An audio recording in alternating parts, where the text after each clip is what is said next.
Hi, everybody. I'm Jackson Vane. I'm Johnny Kolosinski. You might remember me from I Didn't Plan for This because this is a bonus episode. Yeah, it is. So since we won't have the bumper and everything, this podcast isn't medical advice, so anything you hear on this podcast is not something you should do. No.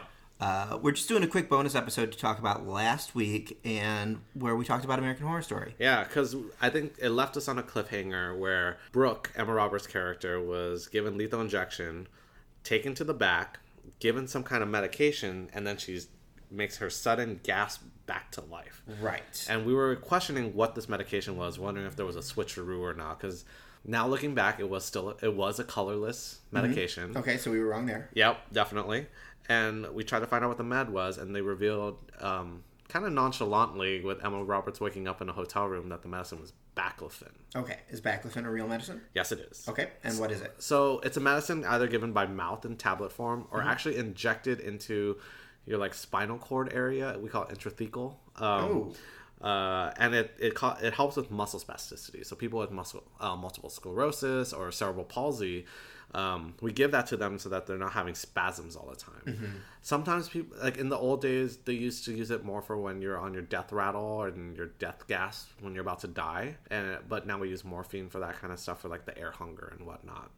But it just makes you sleepy and makes you real loose. So we use that quite a bit. And in patients with cerebral palsy, we actually put a pump in there to actually give a low dose of medication all the time to make sure they're not rigid boards, basically. Right. So in this case, that's what they said they gave her. Okay. Would it have been effective for what they were trying to do, which is fake death? It will kill you if you give a high enough dose, but usually in an overdose situation, you get vomiting, you're really weak, you're very sedated, you're not breathing as hard, so looks kind of like death.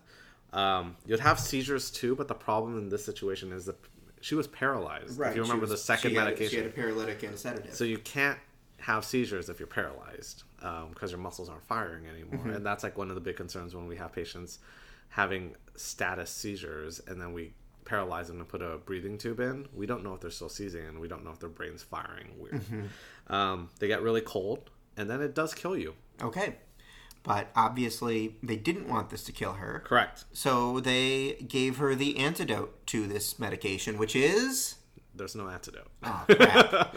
There's absolutely no antidote for this. It's all supportive care. So it's a lot of treating the vomiting. Mm-hmm. If they're cold, we put blankets on or we even blow hot air onto them through a bear hugger to keep them warm.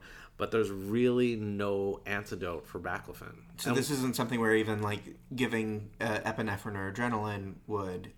I mean, it would if you're trying to bring them back to life. Mm-hmm. But there's nothing that'll reverse it. You're going to constantly be pushing it, giving the patient drips of some sort to maintain life in this patient. Until the baclofen is out of their system. Until it all wears off. So not something that you could do, say, in the morgue. Correct. I mean, at that point, she's dead. Right. Dead's dead. You might be able to bring her back, but she's not going to wake up in a hotel room having withdrawal symptoms from the baclofen, which is what they're trying to portray that she was withdrawing from it. And it's hard to have withdrawal symptoms if this is your first time using it. It's like saying, I had alcohol for the first time ever, and now I'm starting to get the shakes. Right. You have to build up some kind of tolerance, or your body has to be dependent on it, some sort, to actually have those kinds of withdrawal symptoms. Because withdrawal isn't coming down from a drug. Withdrawal is my body is used to having this in my system, and now it's no longer freaking out. Yeah, the baseline level that I had is no longer in existence in my bloodstream. However, so if you think about her blood withdrawal symptoms, the mnemonic we were taught is itchy, bitchy, and twitchy. Mm-hmm. So itchy, they actually feel like they have worms crawling on their skin, so they're scratching a bunch. She didn't really show that. The twitchy is just really agitated, can't really sit still. It's the get up and go feeling. You feel like you always have to keep moving. There's something under your skin. You have to move. You can't hold still at all. Bitchy is the mood swings, the anger, and all of that stuff too. It almost is kind of like an alcohol withdrawal symptom, but it's a little different on this one. The other things is high heart rate, high blood pressure, high temperature. You're breathing a lot faster. So basically, it's if your body got ramped up and you're trying to just get it out of your system.